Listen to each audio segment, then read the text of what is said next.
Motion.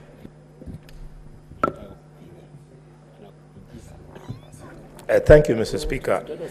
Mr. Speaker, I rise to second the motion on the exposition of the President's speech as ably moved by the Senator of Kericho. And Mr. Speaker, I've been in this Parliament long enough to witness Parliament rise to acknowledge a speech to the two houses by President Mwai Kibaki. I also witnessed the same standing ovation when it was given to President Uhuru Kenyatta. And last week, I saw the houses rise and acknowledge a standing ovation for the speech by President William Ruto. Ladies and gentlemen, dear colleagues, distinguished senators, none of you lobbied in the two houses last week that at a particular pronouncement they should stand and give that ovation that they extended to the President. Mr. Speaker, they did this spontaneously on the spur. Mr. Speaker, can you allow the distinguished senator of Mombasa to Senator stop? Mohamed Faki, what is your point of order? Because I had the distinguished senator from Kakamega saying repeatedly, standing ovation, standing ovation. I know he's a gynecologist, but it's standing ovation. There's a difference between ovation and ovation. Thank you, Mr. Speaker. Thank you, Mr. Speaker. Mr. Speaker, the children of Kenya have now had an opportunity yet again to understand the meaning of a frivolous point of order. Mr. Speaker, as I was saying, we were never lobbied. Distinguished members of the National Assembly and this House gave that standing ovation to the President because of the content of the speech. I want us to start from there and reflect individually why we came to Nairobi in this august House. Reflect and remember that once upon a time, Singapore was part of Malaysia. And because of extreme levels of poverty, Singapore was kicked out of Malaysia. And the leaders of Singapore at that time rose to share a vision that poverty could not be the reason why they would be condemned in Malaysia. Today, because of that shared vision, they have grown Asia's most successful economy. I therefore want to appeal to our colleagues. Just like you fought in your primary school, secondary school, A-level school, up to university to succeed, let us work for a vision so that our country can come out of poverty. Mr. Speaker, this requires dedication, commitment, and a desire, Mr. Speaker, to live in the midst of success. Why do we continue celebrating politics that speak to poverty instead of politics that speak to prosperity? Mr. Speaker, it's a shame that we know what to do, but we don't do it. For example, infrastructure, Mr. Speaker, as spoken to by the President, is critical. But because of poor national decision-making, the infrastructure that can spur the economy is not given priority. For example, If we must dual roads in Kenya, the first road to dual is from Mombasa to Nairobi, followed by the road from Nairobi to Malaba border. Why? Because the gateway into our economy is Mombasa, and the exit from our economy to the biggest market to our country, Uganda, is through Malaba border. Why have we not dual those roads? Instead, we have chosen to dual the road, very important, to Central Province, not because of its economic significance, but it's because of its political significance, Mr. Speaker. Mr. Speaker, we need a paradigm shift whereby we think Kenyan. And I want to call upon leaders from Central Province not to succumb to the pressure from a few, very few misguided leaders who some of us don't even know where they came from,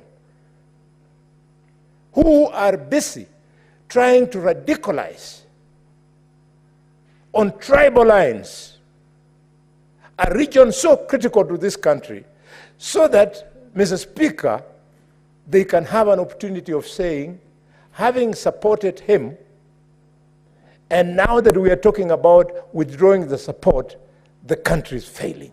That is not the way to think. One of the motions that I'll be most proud of in this country, Mr. Speaker, is the motion that exercised the power of this parliament to remind the president and deputy president that they are not above law. This is the route to go. And I look at young members of parliament from Mount Kenya region, with due respect, shy and keep quiet, that if they take on the so-called, the big man, so-called big man of the region, they jeopardize themselves. It is not true. We've been there in 2007, Mr. Speaker, sir. The country was mobilized against the communities of Mount Kenya. And Soita Shtanda and I, we refused. And all members of parliament from the then Western Province and Nyanza Province and Rift Valley Province, if you are not in the Orange Democratic Movement, there's no way you would be elected because of the lie of mobilizing the country against one community. We stood against that, Mr. Speaker, Soita Shtanda and I, and we won the election. Despite that, I therefore want to encourage young members of parliament from Mount Kenya to ignore the threats that are meant to make you fear to embrace nationalism instead of regionalism. Mr. Speaker, having said that, allow me to speak to the agriculture sector in this speech. The President said quite a number of things, but I want to speak to sugar and coffee. Mr. Speaker, for the first time in the history of this country, we have now produced surplus sugar. I am a farmer of sugarcane, and I can assure you the reason was only one thing: subsidized fertilizer. I want to urge the governors from the governor of Kwale, Tana River, Kakamega, Busia, Bungoma, Migori, Kisumu, and Homa Bay to step it a notch higher by supplementing plowing of those farms. If the young president in West Africa was able to buy tractors, I don't see anything stopping our governors from buying tractors so that cultivation, tilling our lands can be affordable to our farmers. Subsidize that, Kenya will be a net exporter of sugar into COMESA and beyond, and believe me, Forex will enter into this country to the extent that our economy will move a notch higher than where we are today. Mr. Speaker, we are now witnessing a situation whereby the sugar cartels that used to frustrate our farmers by importing cheap sugar now have been locked out. We must stand behind the president for this achievement. It was never achieved by President Kenyatta, never by Moi, never by Mwai Kibaki, never by Uhuru, but President William Ruto has achieved it. For a fact, Mr. Speaker, the support that the president is pronouncing himself on the issue of coffee, we need to do slightly more. It's unfortunate that because of the pressure of urbanization, the large coffee farmers of Kiambu have put their farms under residential houses. We now must encourage farmers from outside Central to do more coffee farming, because coffee is more productive than farming in sugarcane, Mr. Speaker. Mr. Speaker, I would like to move on and speak to the issue of health. Colleagues, let us be aware of the advent of social media. Social media is a very serious agent of misinformation. Deliberate. I did not know that they have now become so sophisticated to move from photoshopping of pictures to even photoshopping, I don't know whether you can call it photoshopping of videos. They are doing so effectively that a noble thing like the Social Health Authority with the attendant Social Health Insurance Fund is being, Mr. Speaker, blacklisted on social media to the extent that now we have a large percentage of the populace of Kenya that thinks, Mr. Speaker, that SHA and SHIF are the wrong things. I want to assure Kenyans, as a doctor of medicine, that the way to go, whether some people like it or not, is to move from NHIF to Social Health Authority and Social Health Insurance Fund. Why? Because this is a social program. A social program, Mr. Speaker, that was imagined by Charles Njonjo. Charles Njonjo, Attorney General, was indeed great. In 1966, Njonjo was disturbed that the only people enjoying insurance in health were white people and Asians. So Charles Njonjo mooted this idea. And here we are today, whereas Njonjo was responding to a population of 8 million people, we want to be stuck in a social program that was good when the country had a population of 8 million people and refused to embrace SHA and SHIF, Mr. Speaker, that are designed to meet a bigger population of 60 million people that we have in Kenya today. Mr. Speaker, the people misinforming the public are, again, politicians from a certain region, and I'm proud of the locals of that region because they have ignored that misinformation to the extent that it is the counties of Mount Kenya, led by Nyeri, followed by Kirinyaga, who are the highest in this new program. Somebody tell the former deputy president that you can play on social media, but on the ground, the people are the ones who are leading the republic in impressing SHA and SHIF, as it should be. I want to call upon the senator of Turkana, the senator of Wajir, yours truly, not yours truly, Mr. Speaker, I want to call upon the Senator of Mandera. I want to call upon the Senator of Garissa. Stop talking from Nairobi. Go and tell the people in Turkana, people in Mandera, people in Wajir, people in Garissa, dear Kenyans, to enlist in SHA shift. They are the least.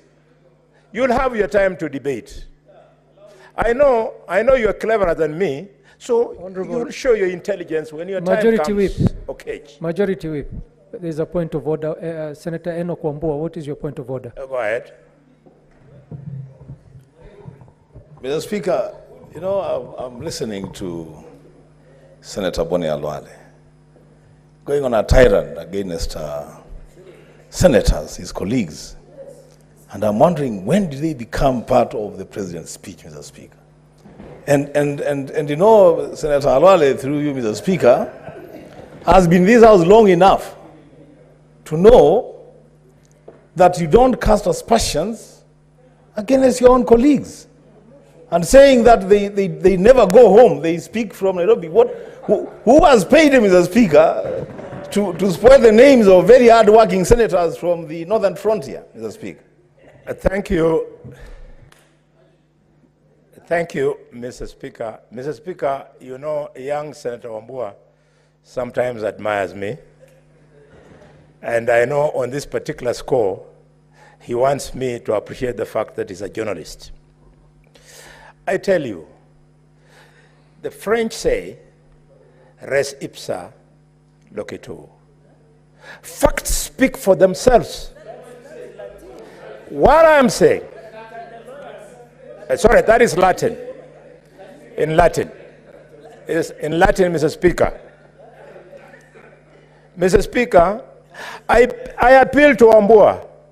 Think, Senator Wambua, think, my younger brother, why would Nyeri register 20.8%? And today, as we speak, Wajir has registered 1.3%. That is res ipsa loquitur in Latino. Mr. Speaker, you can interrupt me if you want. Senator Wambua, what is your point of order? So if Senator Mazayo understands what Senator Khalwale is saying, I don't understand. Because, Mr. Speaker, there is something that I've argued in this House for many, many years. Was something called distance to service. And, you know, Senator Khalwale is using the marginalization of the northern frontier and laying it on the shoulders of sitting senators, as though the senators here were supposed to go to their respective counties and do the actual registration for SHA. Mr. Speaker, Senator Khalwale must be told that he should actually give us a record, if that's the path he wants us to take, of how many people he himself has registered in Kakamega County. Because that is not the responsibility of senators to register people for SHA and SHIF. The Speaker, I insist again, maybe this time you will hear me, Senator Khalwale, through the Speaker, please don't cast aspersions against your own colleagues. Second, the motion, give us a floor. We have important things to say about this motion, Mr. Speaker. Senator Wambua,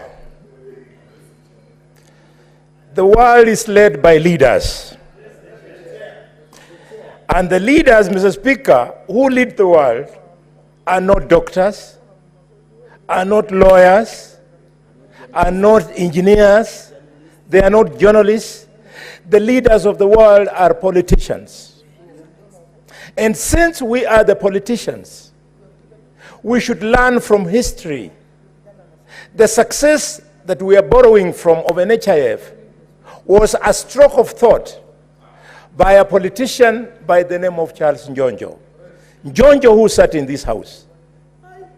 I'll sit and insist that we must all fall back to the community and tell people star 147 hash. Mr. Speaker, instead, when you reduce yourself to a heckler, Ombua, then we start wondering whether you went to the University of Kaparajonjo or you went to one of the universities that we know.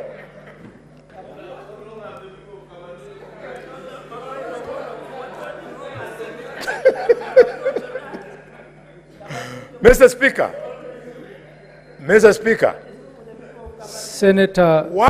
Senator Aaron, you have an intervention on Boni Khalwale? Okay. Proceed, Senator. Thank you, Mr. Speaker. Why I will not hold any punch. I want to punch educated people of this country. I want to punch people with an income and in employment of this country. I want to punch them in the mouth because they are the ones who are misinforming the public that shift is expensive. They want their experience to be related to by the boda and the mamamboga. It's a lie. Shift is expensive because of the size of your purse. But to the ordinary Kenyan, Mr. Speaker, shift is cheaper than NHIF. And if we go this route, we will move insured Kenyans from 10 million people to 50 million people. And the Senator of Kitui, who is truly not happy with my contribution, you are being asked to pay 32,000. And the villagers in Kitui, each will be paying 300 shillings. You should also be grateful that the people who voted for you now will have a chance to have access to health the way your wife and your children and close relatives enjoy. This is the Kenya we are fighting for. What joy would I get from the fact that my daughter, Tina, can get an attack of pneumonia and we save her, and yet her age mate gets an attack of simple upper respiratory tract infection and they die. A common cold, and they die. Yes, but Mr. Speaker, we will insist that educated people, people with high income, people in